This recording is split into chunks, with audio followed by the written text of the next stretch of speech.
आणि म्हणून तोही व्यवहारच आहे, निश्चय नाही. एवं सुसिद्ध संकर दोषी सती. यामुळे काय झालं की तुझा जो निश्चय आहे तोही व्यवहारच झाला, निश्चय राहिलाच नाही. आणि निश्चय न राहिल्यामुळे व्यवहार आणि निश्चय एक झाले, हा संकर दोष आहे. दुसरं, जर निश्चय नाही आणि व्यवहारच राहिला तर वस्तू शून्य होणार आहे, व्यवहार नष्ट होणारा असणार आहे, पर्याय क्षणिक असणार आहे. त्यामुळे व्यवहार नष्ट होत जाईल, तर व्यवहाराचा विषय नष्ट झाला तसा निश्चयही राहणार नाही आणि व्यवहारही राहणार नाही. या अपेक्षेने शून्य दोषही येतो. निरपेक्षस्य नयत्व अभावात तल्लक्षणात अभावात. नय हे निरपेक्ष आहे असं कधीही म्हणता येत नाही. नयामध्ये नियमाने सापेक्षता असेल, निरपेक्षता हे कधी नयाचं लक्षण होत नाही.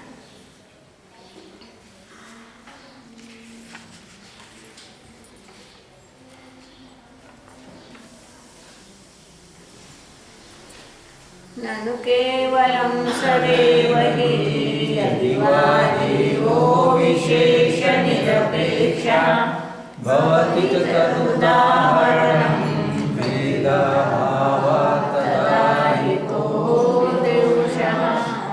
अपि चैवं प्रतिनियतो व्यवहारस्यावकाश एव यथा तदनेकं च सदैकं जीवश्चित्रव्यमात्ममानिति. पुन्हा शंका कर, त्यावरच शंका घेतो आहे. ननु केवलम यदि सदैव जीव हा जीव सत्स्वरूपच आहे असं जेव्हा म्हणतो तेव्हा काय झालं, विशेष निरपेक्ष हा विशेष भेदानं निरपेक्ष असल्यामुळे भवतीच तदुदाहरणम, निश्चय न्यायाचं हे उदाहरण होईल की सत एव जीव हा, सत हाच जीव आहे, हे निश्चय न्यायाचं उदाहरण होऊ शकते ना. म्हणतात भेदाभावात, त्यामध्ये काही आम्ही भेद केला नाही तर तुला काय आपत्ती आहे, काय दोष आहे. अपि चैवं प्रतिनियतो व्यवहारस्य अवकाशः एव स्यात्. म्हणतात यामध्येही प्रतिनियतः व्यवहारस्य अवकाशः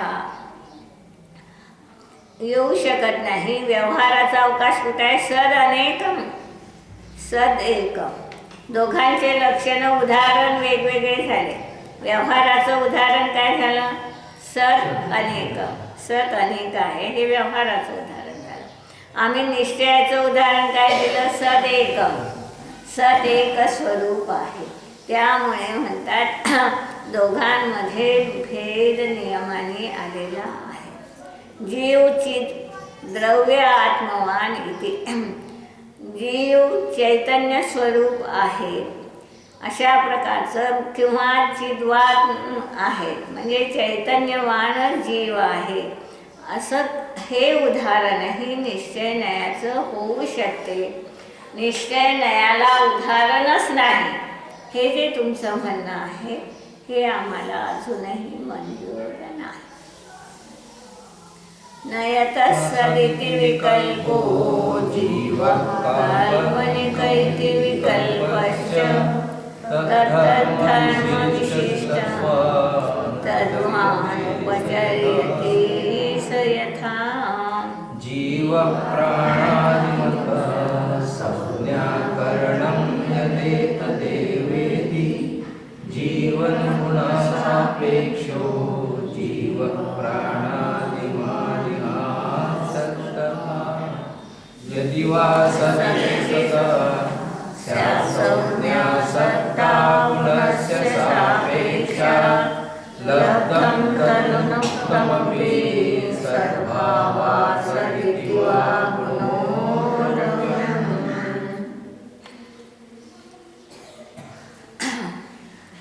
सदिति विकल्पो जीवः इति विकल्पः काल्पनिकः. जीव सत्वान आहे हा विकल्प, हा भेदही काल्पनिक आहे. हे ज्ञान काल्पनिक नाही, जीव सद्रूप आहे असा भेदरूप ज्ञान मात्र काल्पनिक आहे. तत्तद्धर्मविशिष्ट तद्वान उपचर्यते. त्या त्या धर्माकडे जेव्हा भेद करून आम्ही पाहतो तेव्हा ती वस्तू त्या धर्ममय म्हटल्या जाते. जीव ज्ञानवान आहे असं म्हटलं तर आपण काय केलं, बाकी गुणांपासून ज्ञानगुण भिन्न केला. म्हणून त्यांनी सद्भूत अनुपचरित व्यवहारालाही व्यवहारात टाकलं. सद्भूत अनुपचरित व्यवहाराचा विषय काय आहे? गुणभेद आहे. तर गुणभेद करणं ही जर व्यवहार आहे म्हणतात, तर हा जो तू भेद केला की सज्जीव आहे, तर इथं तू गुणभेद केला आणि म्हणून तोही भेद काल्पनिक आहे, गुण काल्पनिक नाही. जीव हा प्राणादिमता संज्ञाकरणं यत् एतदेव इति. जीव प्राणादिकानं सहित आहे अशा प्रकारचं जीवाचं लक्षण करणं जीवन गुण सापेक्ष. जीवत्व गुणाच्या अपेक्षेनं केलं ना. जीव प्राणाला धारण करतो तो जीव. प्राण दोन प्रकारचे, निश्चय प्राण आणि व्यवहार प्राण. निश्चय प्राण कोणता होईल?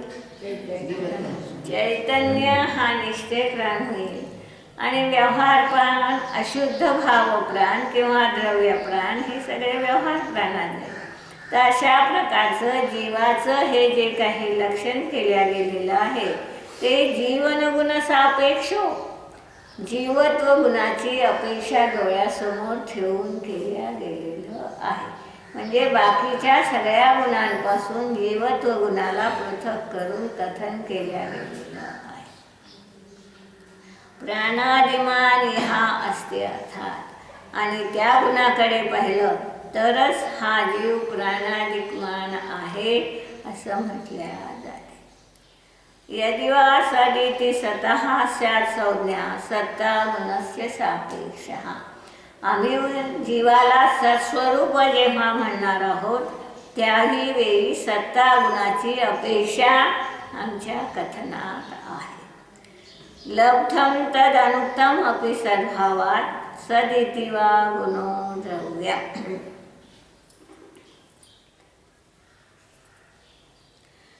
लब्धम तद अनुक्तम अपि, जरी हे म्हटलं नसेल की सत्ता गुणामुळे सत्ता गुणामुळे आम्ही याला सत म्हणतो, जीवत्व गुणामुळे आम्ही याला जीव म्हणतो असं कथन जरी नसेल तरी सद्भावात लब्धम सदिति गुणो द्रव्यम.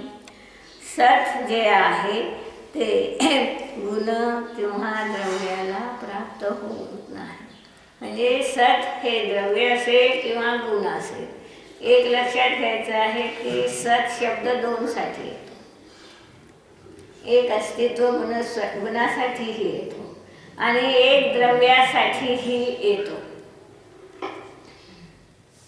द्रव्य जेव्हा अभिप्रेत असे तेव्हा सत्मुखानं सगळे गुण अभिप्रेत राहतात, आणि सद्गुण जेव्हा आम्हाला अभिप्रेत असतो तेव्हा एक जीवामधला अस्तित्व गुण आम्हाला विवक्षित असतो. आणि यामुळे सत हा शब्द कधी गुणवाचकही असेल कधी द्रव्यवाचकही असेल. यदिच विशेषण शून्यम विशेषमात्रं सुनिश्चयस्यार्थः द्रव्यं गुणो न पर्ययः इति वा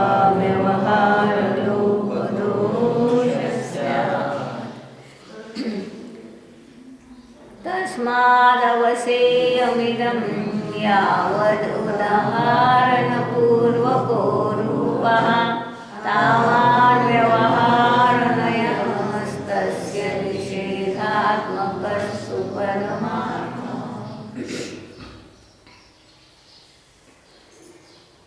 यदि विशेषणशून्यं विशेषमात्रं सुनिश्चयस्य अर्थः.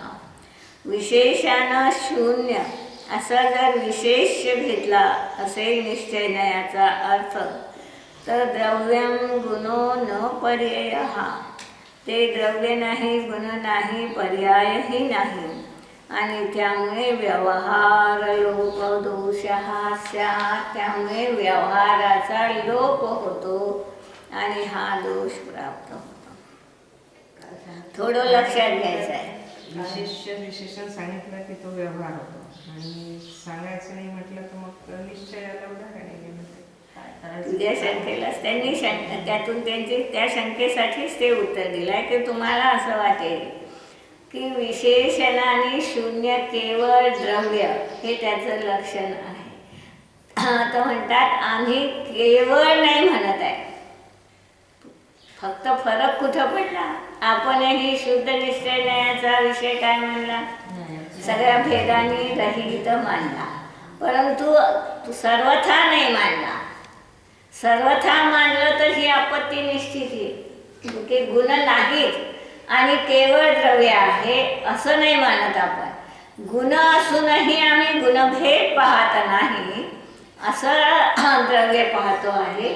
आणि म्हणून हा फरक दोघांमधला महत्त्वाचा सांगायचा आहे की विशेष शून्यम, विशेष आणि शून्य शब्दाला मोल आहे तिथं. विशेषाला गौण करून विशेष मानणं, विशेषणाला गौण करून विशेष मानणं हे नाही झाला, आणि विशेषणाला शून्य करून विशेष मानणं हा नया भास नाही आला. काय होईल, विशेष असणारच नाही ना, असतच नाही. पण शून्य केलं ना त्यानं. जर विशेषण नाहीच मानले, गुण नाहीच मानले, तर विशेष मात्र हा निश्चय न्यायाचा विषय होईल. तो काय म्हणतोय, तुम्हाला गुणभेद नको आहे ना, तर आम्ही गुणच नाही मानत, फक्त द्रव्य मानतो. आता तर काही तुम्हाला आपत्ती नाही. तर म्हणतात विशेषणाने शून्य असं द्रव्य आहे काय जगात? असं द्रव्य जगात असत नाही. न द्रव्यम न गुणो न पर्याय, हा तर द्रव्यही नाही, गुणही नाही, पर्यायही नाही. व्यवहार लोप हा, त्यामध्ये नियमाने व्यवहाराचा लोप होईल, पर्यायीचा लोप होईल, आणि तेही आम्हाला अभिप्रेत नाही. आपल्या मान्यतेत निश्चय न्यायाच्या आणि यांच्या काही फरक वाटला काय? द्रव्य गुण पर्याय ज्यामध्ये गौण आहे असं द्रव्य मानतो निश्चय न्यायाचा विषय. काय म्हणतो आपण? निश्चय न्यायाचा विषय हे सगळे गुणभेद पर्यायभेद ज्यात गौण आहे असं द्रव्य मानतो. यानं काय केलं, सर्वथा याने शून्य असं द्रव्य मानलं. आपण गौण व्यवस्था केली, त्यानं त्यातून अभाव केला, तर अशी वस्तू सापडत नाही, तिथं व्यवहाराचा लोप होतो. आपल्या निश्चयात व्यवहाराला गौणत्व आहे, निषेध नाही, आणि याच्या म्हणण्यामध्ये व्यवहाराचा निषेध होतो, आणि म्हणून तेही आपल्याला मंजूर नाही. तस्मात् अवसेयम इदम, आणि म्हणून यावरून हा सगळा कथनाचा सार आहे की यावत उदाहरणपूर्वको रूपहा, जे जे काही उदाहरण सहित सांगितल्या जाईल ते सगळं तावान व्यवहार नया, तो सगळा व्यवहार नयाच असणार आहे. तस्य निषेधात्मका हा तू परमार्थ, आणि त्या त्या व्यवहाराचा निषेध करणारा तो निश्चय. व्यवहार जे जे बोलत, तर तेव्हा निश्चय काय म्हणाल? तुम्ही म्हणाल की आत्मा ज्ञायक आहे, तर निश्चय काय म्हणाल? केवळ ज्ञान गुणामुळे आत्मा ज्ञाय नाही, न येते एवढाच नाही, असा निषेध निश्चय न्यायाचा विषय राहणार आहे. प्रकृत में शंका समाधान द्वारा यह विचार किया गया है कि निश्चय न्याय उदाहरण सहित क्यों नहीं है. इस विचार में दो प्रकार के उदाहरण प्रस्तुत किए गए हैं. सर्वप्रथम व्यवहार न्याय प्रतिषेध्य है और निश्चय न्याय प्रतिषेधक है. इस आशय को ध्यान में रखकर शंकाकार द्वारा व्यवहार न्याय और निश्चय न्याय के दो दो उदाहरण प्रस्तुत किए गए हैं. शंकाकार का कहना है कि जब व्यवहार न्याय के सत अनेक है, जीव चैतन्य स्वरूप है, ये उदाहरण दिए जाते हैं, तब निश्चय नहीं के इन उदाहरणों के प्रतिषेध स्वरूप सत एक है, जीव चैतन्य स्वरूप ही है, ऐसे उदाहरण देने में कोई आपत्ति नहीं है। हे शंका काढायला म्हणायचं आहे. जसे तुम्ही व्यवहाराचे उदाहरण देऊ शकलात तसे निश्चयाचेही उदाहरण देता येते. इससे व्यवहार नय प्रतिषेध्य है और निश्चय नय प्रतिषेधक है, ये लक्षण भी बने रहते हैं और दोनों के उदाहरण भी प्राप्त होते हैं। परंतु इस कथन को ग्रंथकार समीचीन नहीं मानते। उनका कहना है कि इससे व्यवहार नय और निश्चय नय के लक्षणों का सांकर्य हो जाता है। जब यह मान लिया गया है कि वस्तु में किसी भी प्रकार का विभाग करना यह व्यवहार नय का काम है और उस विभाग का निषेध करना यह निश्चय नय का काम है, तब सत एक है, जीव चैतन्य स्वरूप ही है, ऐसा विभाग करके वस्तु को विषय करना निश्चय नय कैसे हो सकता है? यदि कहा जाए कि सत एक है, इस उदाहरण में भेद की प्रमुखता न होकर अभेद की ही प्रमुखता है, सो यह बात नहीं है, क्योंकि यहाँ सत यह लक्ष्य और एक उसका लक्षण प्राप्त होता है और इस प्रकार लक्ष्य लक्षण का विभाग प्राप्त होने से यह व्यवहार नय का ही उदाहरण ठहरता है, निश्चय नय का नहीं। क्योंकि विभाग करके वस्तु को ग्रहण करना व्यवहार नय का काम है। ग्रंथकार का कहना है कि इस प्रकार के सांकर्य दोष से और इस दोष के कारण प्राप्त होने वाले सर्वशून्य दोष से बचने के लिए निश्चय नय को उदाहरण रहित मान लेना ही ठीक है। शंकाकार ने निश्चय नय को उदाहरण से सिद्ध करने के लिए जो दूसरी दृष्टि प्रस्तुत की है, उसका आशय यह है कि जब निश्चय नय सामान्य को और व्यवहार नय विशेष को ग्रहण करता है, तब अशेष विशेषों से रहित सामान्य का बोध करने वाले वाक्यों को निश्चय नय का उदाहरण मानने में क्या आपत्ति है? और ऐसी हालत में सत है, जीव है, इन उदाहरणों को निश्चय नय के मानने में कोई आपत्ति नहीं है। पर विचार करने पर यह कथन भी समीचीन प्रतीत नहीं होता है, क्योंकि इन उदाहरणों द्वारा भी वस्तु विशेष का ही बोध होता है। अतः शब्दों द्वारा निश्चय नय का कोई उदाहरण नहीं दिया जा सकता है, यही सिद्धांत स्थिर होता है। ननु च व्यवहारनयो भवति स निश्चयनयो विकल्पात्मा कथमाद्य प्रतिषेध्योऽस्त्यन्य प्रतिषेधकस्य कथमिति चेत्। शंकाकार शंका देतोय की व्यवहार नय आणि निश्चय नय तुम्ही सांगितलं की दोन्हीही विकल्पात्मक आहे. व्यवहार नय असला काय, निश्चय नय असला काय, विकल्प दोघांमध्येही आहे. मग एकाला प्रतिषेध्य आणि दुसऱ्याला प्रतिषेधक का म्हणता आहात? जर दोघांच्याही ठिकाणी विकल्प आहेत तर एक मात्र प्रतिषेध्य आणि दुसरा प्रतिषेधक हा विकल्प तुम्ही का केला? नयतो विकल्पमात्रमर्थाकृतिपरिणतं यथा वस्तु प्रतिषेधस्य न हेतुश्चेदयथार्थस्तु हेतुर्यस्य व्यवहारिकमिथ्या स्वयमपि मिथ्योपदेशकश्च यथा प्रतिषेधस्तस्मादिह मिथ्यादृष्टिस्तदर्थदृष्टिश्च स्वयमपि भूतार्थत्वात् भवति स निश्चयनयो हि सम्यक्त्वम् अविकल्पवदिति वागिव स्यादुपवेकगम्यवाच्यार्थम्।